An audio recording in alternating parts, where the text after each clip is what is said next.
I want to go in. Our Lady ordered us not to bar your way. Cool. House of Silken Shadows.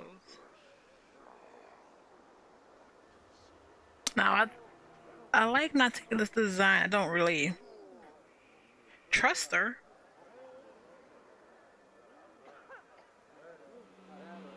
But we'll see.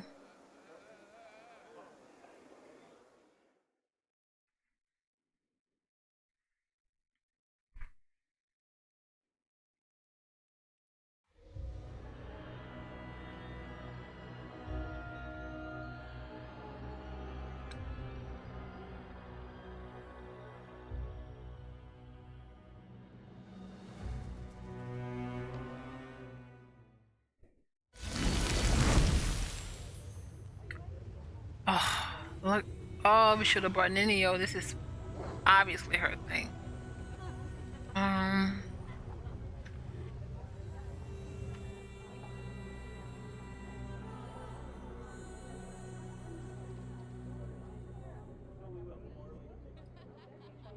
But honestly, because Ninio, let's just see. 35. The deed is done. The ink on the page is still wet. The book tells of the murderous massacre committed by the Lady in Shadows among the Colossus demons in the Midnight Isles. It seems it happened quite recently. This is a skill check. 616. Perfect.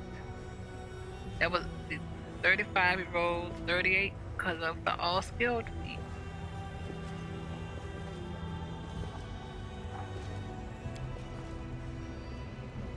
Our Lady in Shadow, the Queen of the Midnight Isles, Lady Nauticula, Demon Lord of Darkness and Lust. Oh, Darren may like you.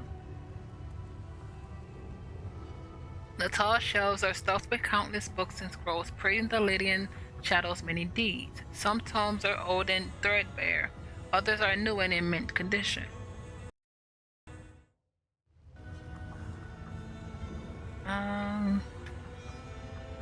Alright, where is she? Oh, that's a statue. I'm so sorry, my lady.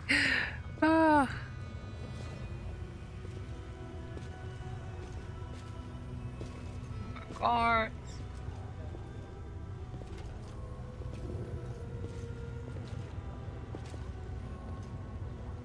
Anything. We march ahead. There we go.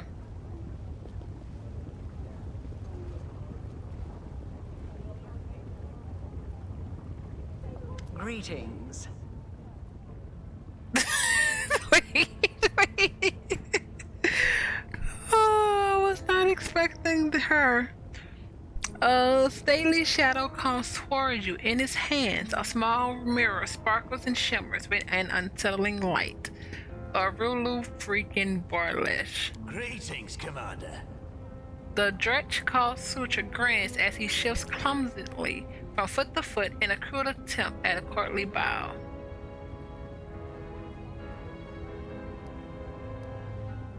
Fans, what are you doing here, Arilu, and with Suture and so? The Suture is my servant. I did not expect him to rush into the abyss after me, but I have allowed him to remain with me while I take care of some business. However, you asked what I am doing here. I bring answers. Arulu stiffens and her face becomes a mask. You have walked a long path, one where shadows constantly flicker at the edge of your vision, and questions multiply like flies above carrion. It is time for answers. At least, some of them. Arilu lifts her mirror and you fall into its cold, shimmering depths. Suture, I like you. Really? Arilu? Not eh.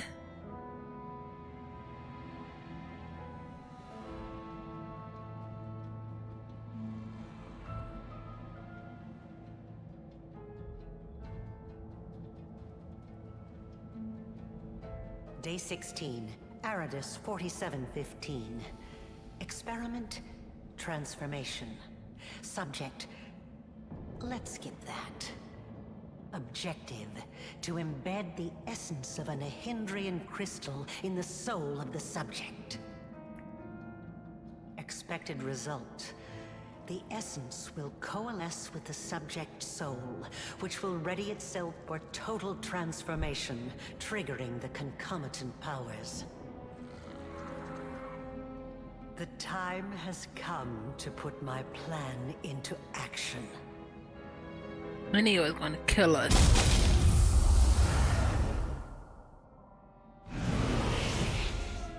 Huh?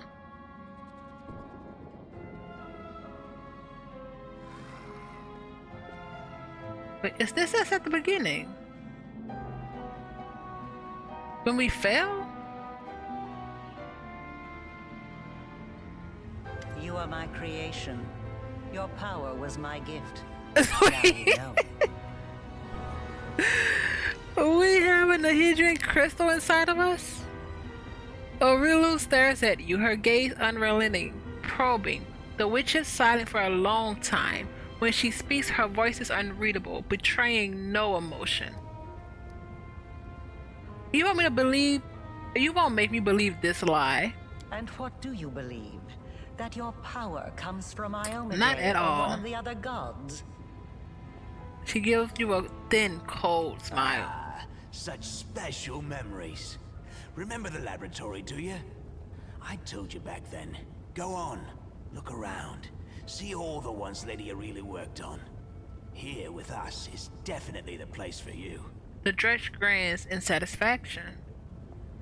The unseen angel does not speak, but his silence seems to thunder in your ears. Your power is of the same kind as that of Nulkineth, Jeribeth, and the other demons that you have met. The power of the Nahindrian crystal dissolved into the blood lies within your soul. I have already hinted at this to you once before, when I left the essence along with the lexicon of paradox in my old laboratory, and ordered the suture to make sure the gift found its way into your hands. But there is more. Do you remember when you were taken to Canobris with a wound that would not heal? Mm-hmm. Do you remember how Terendelev apparently healed you? That was merely an illusion. The dragon was only able to temporarily dull the pain. In fact, it was I who saved you, when I came to you in the caves and implanted a crystal within you. No, saved is not the right word. Your wound is still not healed. That is why your wound weeps blood from time to time, every drop of which burns your enemies.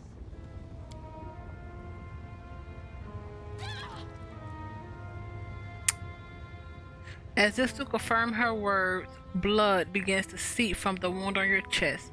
Eerie flames seem to dance within the crimson drops.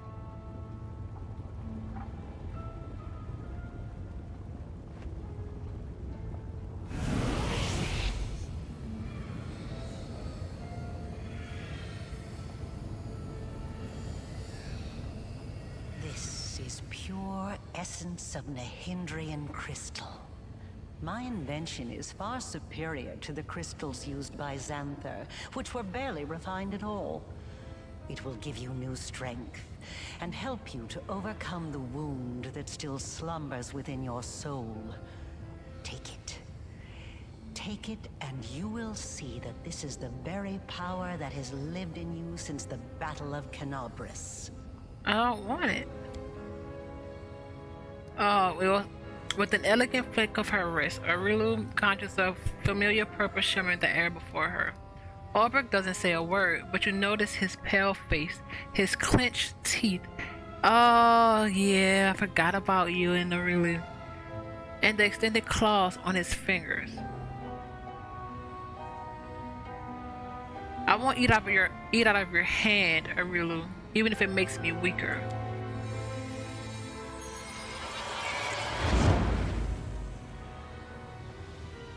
What? You channel all your power into these words, and strangely, you feel a surge of power within you in the response. You turn down what Aurilu Vorlesh offered you. and your whole being embraces that choice. A wave of cold washes over your chest, and the open wound becomes smaller as if your decision compelled it to shrink. That effect. How unexpected. It deserves to be studied, but I will see to that later. Arilu warily draws back her hand, and the swirl of glowing essence disappears. Enough! Enough of this madness! I was blind. O Lady of Heaven, how blind I was.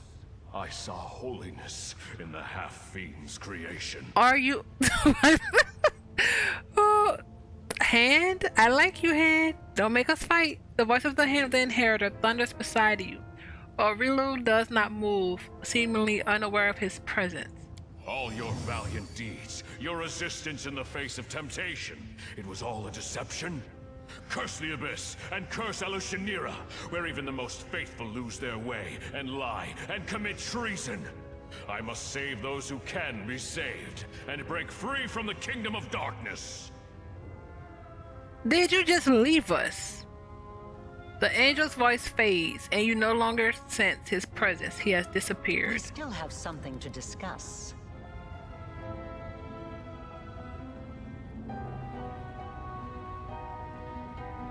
Huh. You followed me.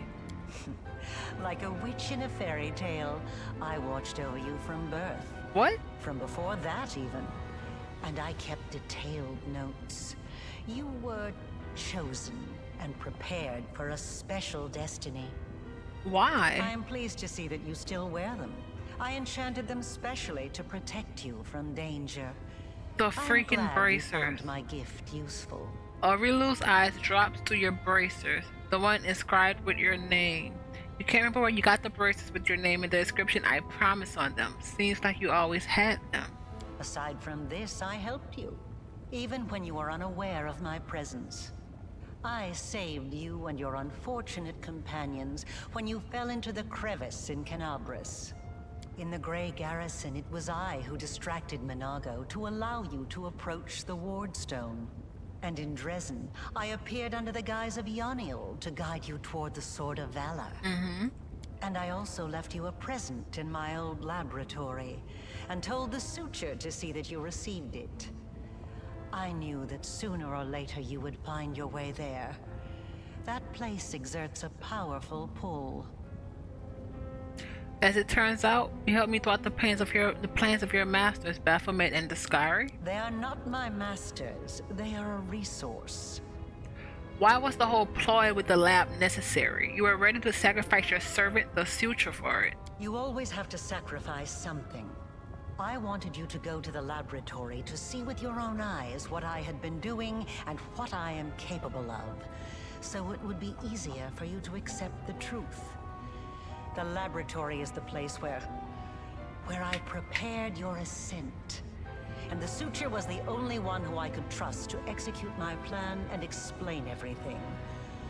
After all, he too once experienced rebirth at my hands. And that is why I was willing to risk his life. A shadow falls across Arulu's face. You pass a perception check. Look at that. I actually provoked a reaction. That's the second time your expression has changed without mentioning the Suture.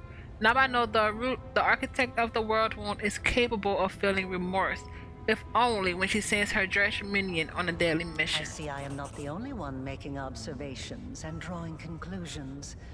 You are analyzing me. That is commendable.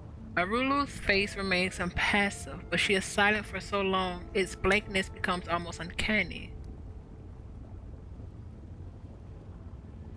My power is different. Wait, what is this wound in my soul? How dangerous is It was it? my mistake. My failure. I failed to... The tale is too long to recount here. Your wound is a reflection of the world wound in a way. It is very dangerous, even if you do not yet realize it. It is not a disease, but rather an abscess, which will one day burst and kill you. It cannot fully be healed until the world wound is healed. A shadow falls across Arulu's face. I can't believe the Hand left us. Ugh. No doubt you have felt this affliction on several occasions. It awakens when you use your power. It makes you sense more strongly what mortals call the corruption of the abyss. Until the world wound is healed, you will have no peace. So you figured out how to use the crystals to imbue living creatures with power? Not just any creatures. Demons. And half-demons. The soul must have a stable connection with the abyss in order for it to receive the power of the crystal. Experiments involving tieflings and mongrels failed because the voice of the abyss was not strong enough within them. But we're a tiefling. What have you done to my soul? Your soul. I changed myself by knitting my soul together with the essence of the abyss. And I changed you. Do you remember the fits of rage that began shortly after Discari's attack on Canabris? This is how the second half of your soul manifested itself. Not yet fully aware. Not yet awakened. It's a pity you did not choose to let your demonic nature take hold. The result would have been most impressive. All those arrogant crusaders, those knights with their eyes ablaze, those pious priests. They have installed at the head of their magnificent army a scion of the abyss, the creation of the architect of the world wound, whom they so revile. My power is different from that of Jeribeth, Nokinith, and the other demons. Yes, because I taught Xanther and the other servants of Baphomet and Discari the earliest version of this transformation ritual.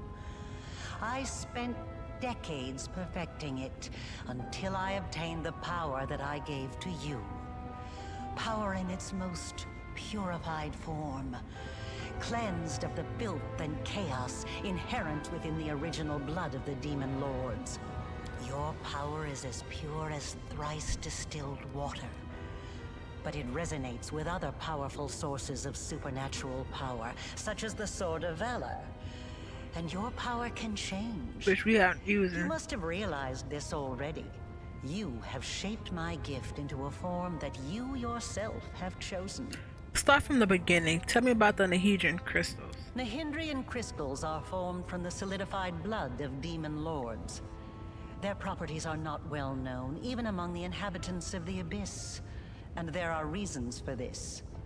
Acquiring the blood of a dead demon lord is very difficult. After a demon lord dies, their body is instantly absorbed into the Rift of Repose. Only the Lady in Shadow knows how to kill them in a way that allows her to preserve the bodies of her fellow lords and transform them into a solid state. That means that Nahedrian crystals cannot be obtained anywhere other than the Midnight Isles. Or rather, it was impossible until recently, when I managed to experimentally obtain a crystal from the blood of a still living lord. You saw the result. A dagger made from Discari's freshly shed blood, which I left for you in Canabris. As regards the use of the crystals, that is a discussion that would take time, a very long time. Someday I will finish my groundbreaking treatise on the transformation of Nahedrian crystals, although it is unlikely I will ever publish it. I'm so sorry, Ninio. It's strange to see you here in Articula's palace. Who do you really serve? Discari? Baphomet? Both, and neither. I have served both Discari and Baphomet, and not merely as the lowest in the pecking order. But I do not think you'll be surprised when I tell you that to me, both of these mighty lords are merely convenient temporary sources of power. And their time is almost at an end. But the Lady in Shadow is different. She is the preeminent ruler. Soon you will understand this for yourself. Rilu's tone is indifferent as she informs you of this, as if she was simply commenting on the weather, rather than her obedience before demon lords. You are seeking answers, trying to understand the crux of the matter. That is good. Rilu gives you an appraising look. I don't want to ask you about anything else. I want to help you close the world wound. She looks at you for a while.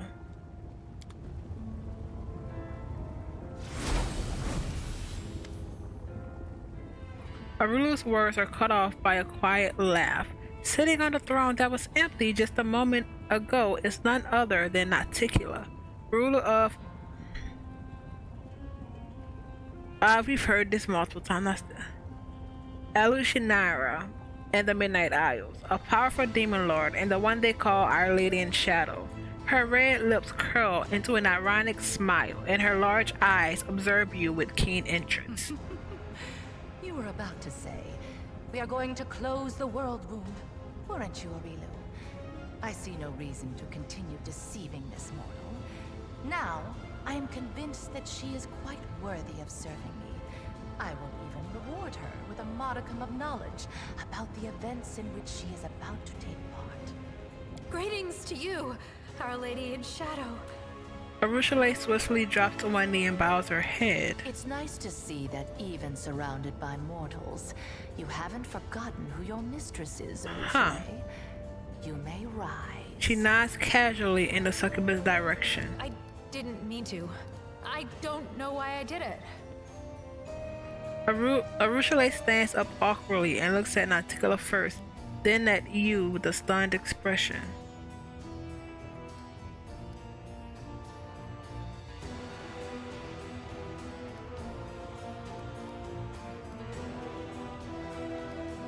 Yeah, hi. Just so we understand each other, I'm not going to grab on my knees before you.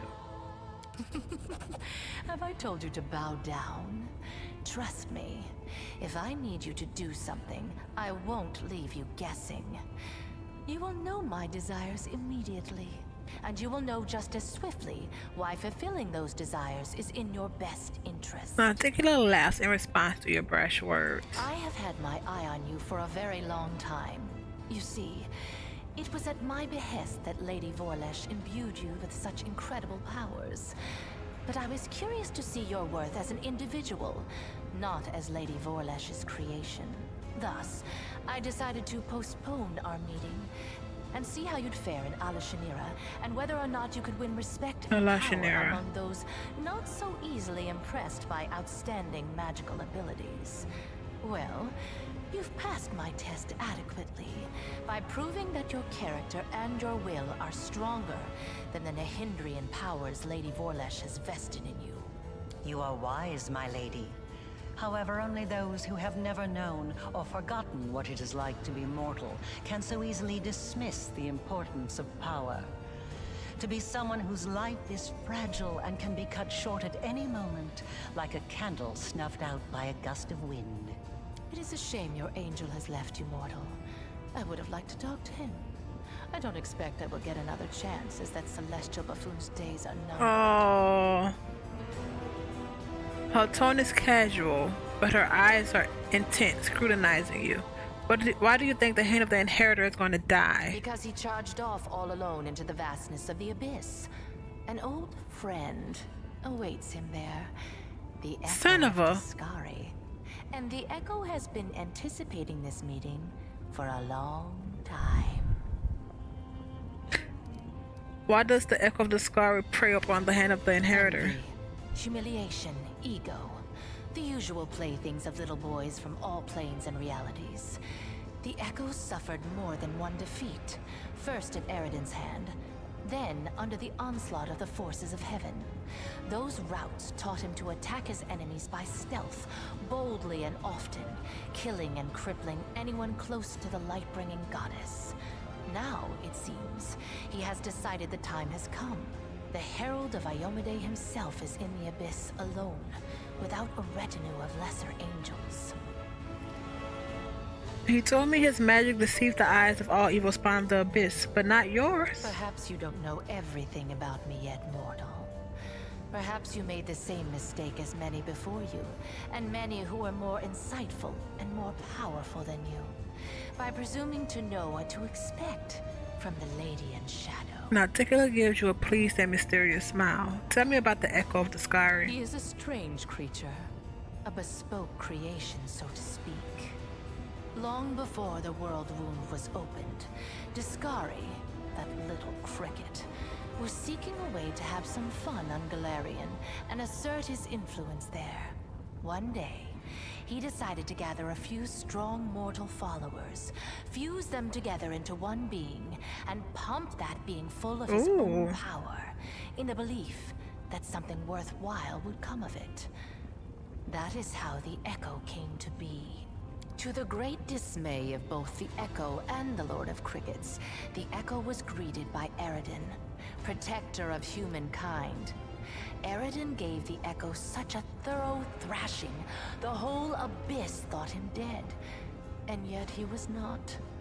Cricket, the younger, is alive and well, though I cannot say the same for Eridan. But the Echo remembers his humiliation still. He hates anything and everything related to Eridan, especially his inheritor, Iomade. Her heralds, her priests, her temples. He would hate Iomade's pet pug, if she had one. I see. He's an interesting little bird, that angel. Before he became the herald of Iomade, he served Regathiel, the general of vengeance. Ooh. I've always found the fate of that Imperial Lord to be quite fascinating. Did you know that the father of the Upper Plains' top military leader was a devil from hell? Regathiel had to achieve many feats to redeem his unholy legacy in the eyes of the other Imperial Lords. But he did. A remarkable tale, is it not? And the hand is served him, but is mad at us for something we didn't even do? Of course, not all your no? actions in my realm have been commendable. By destroying the flesh markets, you've harmed my city and impoverished my realm. We did. A faint shadow flickers across Nauticula's face. I would never accept something as vile as the slave trade. You know what? Nope, remain silent. You've just arrived in my realm, and you're already trying to dictate your own rules? As I recall, when demons attempted something similar on Galarian, armies were raised, and mortals fought to the death to stop it. I can scarcely believe it myself, but I will be gracious and show you mercy. I am a hospitable ruler. Nauticula's voice carries a hint of mockery. Your conversation is interrupted by a concerned-looking succubus who silently approaches Nauticula and then begins fervently whispering into her ear. Nauticula's expression turns hard and cold. As Nauticula ponders the new development, the messenger makes eyes at you playfully. You recognize these green eyes, except they were awash with pain when you last saw them. Their owner bleeding out in the caverns of the Nexus. The succubus smiles shyly and gives you the one in the cave. The succubus smiles slyly and gives you a wink. Another island, another loss. Enough. I warned them that I would not stand for the desolation of my realm. They have not heeded me, and they will regret it. Go to your sisters and tell them to prepare. There is still in Nauticula's voice. Nauticula sends the green knight serving away and turns her face to you once more. We're not talking about her. I digress. Let us continue. I have prepared a beautiful intrigue that will topple many of your enemies and seal the world wound forever, ending the threat to Galarian.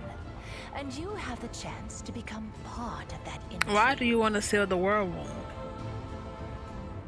First off, my companion Ember would like to speak with you. Ember? So that's her then? Well, approach. I have heard you bleating your pathetic prayers at me. You have some nerve addressing me with such nonsense. Did you think I would simply repent? Renounce my status as a demon lord? Do you have any idea what I had to do to acquire it? Wait, what is this? Wait, so she's really been praying to everybody. Cocking an eyebrow, Nauticula looks down at her being Ember. Tears are rolling down Ember's cheeks as she sniffles noisily. She presses her maimed hands against her heart as she stares up at Nauticula. Her fragile form shudders from weeping. wrinkles her nose in disdain. Why have you brought this simpleton here? This is Alicia Naira, not Nerosian. We don't have alms here. I can't stand these noises. Do you think you're the first to try to move me with a display of tears? It only makes me angry. If you wish to speak, then wipe your nose and speak clearly. Nauticola throws a disgusted look at the crying girl. I know what you had to do to others and to yourself. I'm so sorry. So sorry. If only I could ease your pain somehow. Calm your sorrows. Ember wipes her face with her sleeve. We should hear her out. In my realm, I decide to whom I should listen and whom I should hang. Be quiet. You wanted me to hear the girl out. Then let her babble on until I tire of her. So, where were we? My pain? My sorrows? What nonsense are you talking? Don't tell me you pity me. I'm so sorry. You're the most miserable soul I've ever seen. I've seen people burned alive. People being devoured by monsters. People burying their children. They were in pain. So much pain. But I've never seen anyone in as much pain as you. After taking a trembling breath, Ember wipes the tears streaming down her face. What is this saccharine drivel? What do you even know of me, Nat? I've seen your city. You were the one who built it. It is the way you wanted it to be. It holds all of your dreams, all of your heart, and everyone in this city is suffering. Everywhere, all the time, every minute. All who live here are hurting and scared. If these are its citizens, how miserable must its ruler feel? Really? And this is what you brought her to me for. You think this infantile sniveling is worthy of my attention?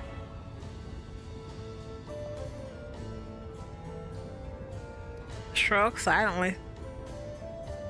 I'm thinking I like the lawful one, but I don't want to say this. I don't want to call her feeble-minded.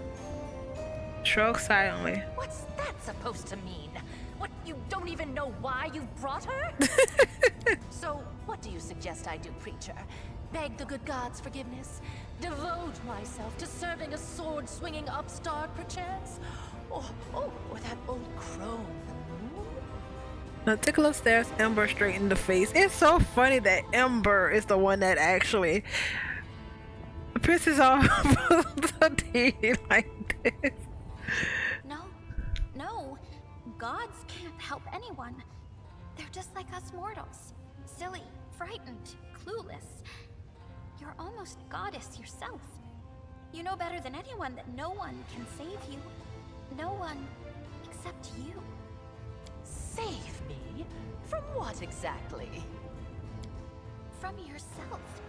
From what you've done to yourself. From the city you've imprisoned yourself in. Listen! A voice rings desperately. You are a queen, but you're the queen of pain and filth. Your realm is a realm of your own suffering.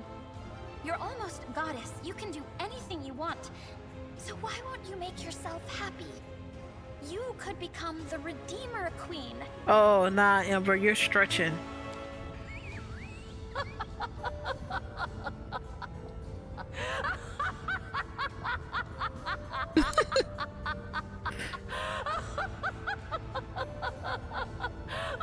She explodes with wild laughter, body shaking, and she doubles over, slapping her thighs with her palms. That's new. Never in all my years have I heard anything like that. She wipes tears from her eyes. Well, child, enough joking. Get out of my sight, or I'm afraid I might decide to keep you here forever as my fool. Do you think she took my words to heart? Upon giving Nauticola one last smile, Ember ducks behind your back. You hear her whispers. Who knows? I suppose you're right. We'll see what happens. I don't want to lie and say yes. I don't want to hear your squeaky voice again.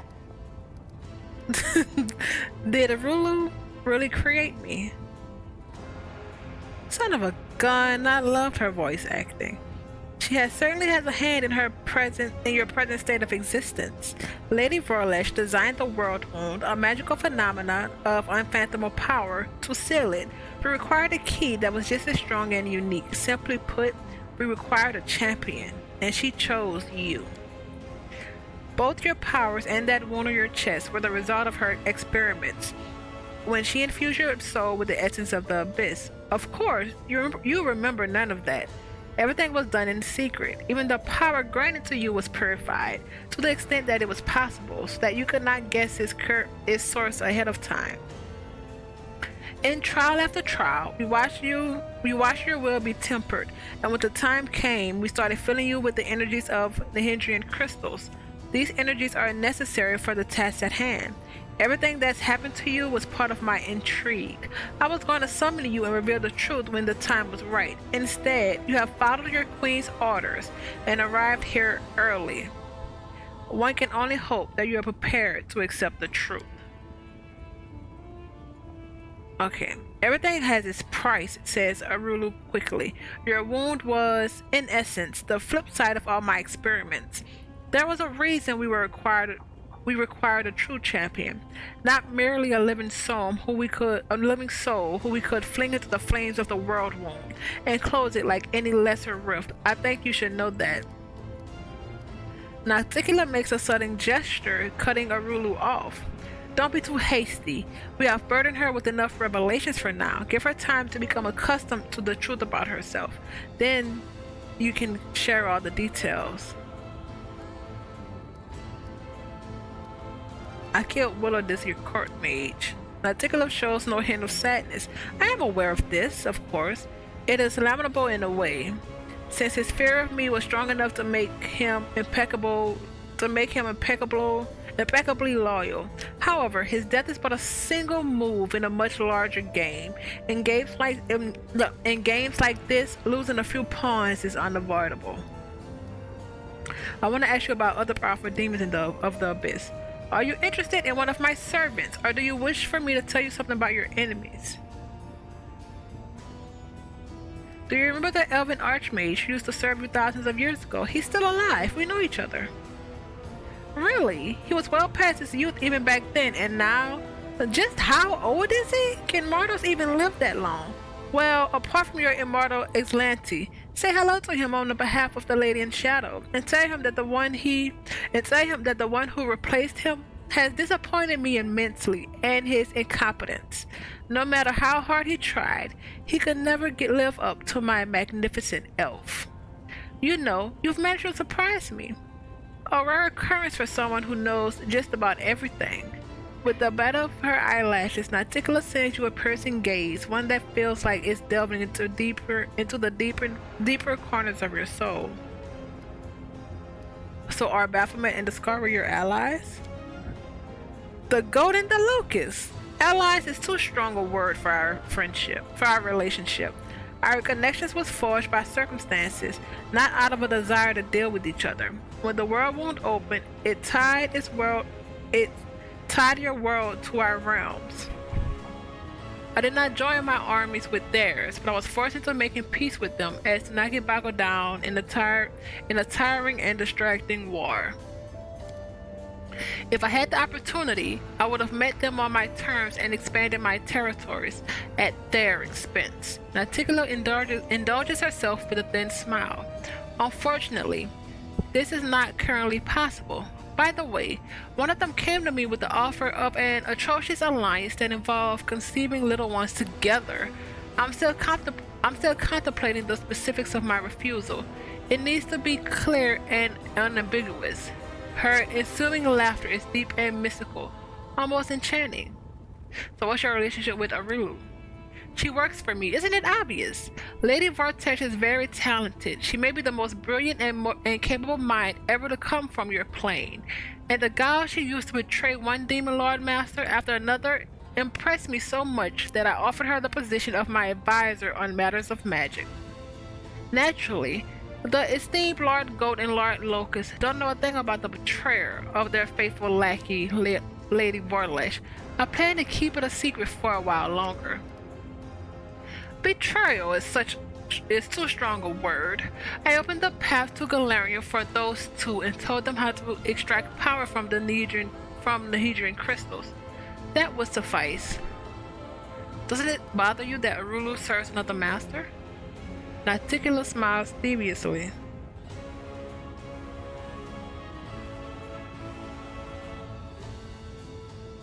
I am not prone to jealousy. Let the Scary think Lady Vorlesh served him still. His bug brain seems incapable of sensing betrayal. As for Baphomet, he, like any talented liar, is most vulnerable when he's trying to deceive someone else. He was so pleased that fooled the Scary that he became blind to the treachery that was happening right under his snout. In truth, Lady Vorlesh's loyalty is mine alone. Loyalty is for food, shared interest, that is what rational minds rely on. That and fear. No one in their right mind will oppose the Lady in Shadow. How did Arulu become your servant? When the World Wound was first opened, it only led to the Scary's realm. But then there was another more powerful breach. The wound expanded and its path now passed through my realm. And Baphomet's as well. Before long, all sorts of interlopers had heard about the power contained within the crystals here, and the Midnight Isles were soon overrun with agents from my new neighbors. They flouted my embargo, burrowing greedily into my rocks, stealing my crystals. The main culprit was one, Arulu Vorlesh. She was the one who discovered the energies of Nehedrian crystals. I had captured her and was about to carry out her agonizing execution when Lady Vorlesh offered me something I desired even more than her death. She entered my service, and her main task since has been to close the world. Once it is sealed, my realm will once again be cut off from those of Baphomet and the Scary, and their slaves will no longer be able to infiltrate my islands with such ease. Oh, okay, I got it.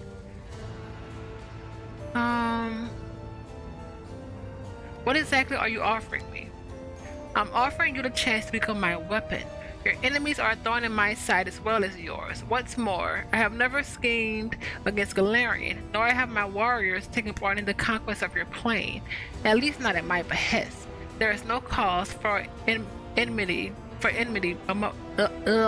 between us. Why would you want to close the wound?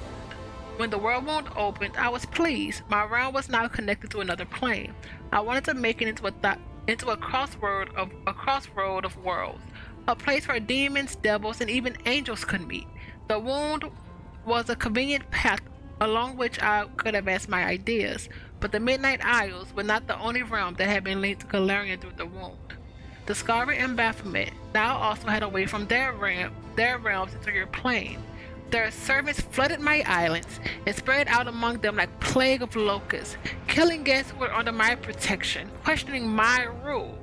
They were driven by their lust to conquer and enslave, whether on Galarian or in another abyssal realm. I was forced to shift my focus and express my discontent. Eventually, atop the bones of our servants, we reached an accord. I will let their enemies pass, and they will comply with my wishes while on my islands. Of course, the accord is a polite fiction. Both the Descarites and the Baphomets are attempting to amass their power and influence in Alushinara to overthrow me. When they think I'm not watching, they break my taboos and revel in their own impudence. And worst of all, Lady Vorlesh told me about the Nehedrian crystals.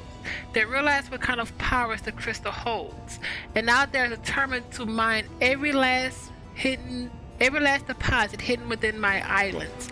And once an island loses its crystals, it becomes nothing but flotsam, slowly sinking into the dark waters of Ishior. With every lost island, my power is diminished. I could start a war and kill the plunderers, but a major conflict would hinder some of my other plans. So instead, I will teach my neighbors a lesson by orchestrating the ignominious defeats. ignominious defeat at the hands of a mortal. Why do you need me if you're so powerful? If I was to make a move myself, it would start a war. Not that I'm afraid of doing so, but it would hamper my more important plans. Baphomet and Discari would never best me, but they could sow enough chaos and spill enough blood that visitors from other planes would shudder at the mention of Lucianira. No, I would wage war on my own terms in the shadows, and I will remain unseen until I drive my blade into my enemy's back.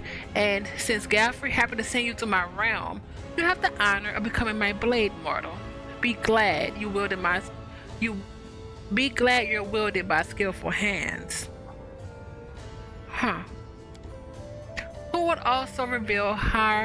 We should also reveal how exactly our blade will be employed. The articulate silence is a ruler with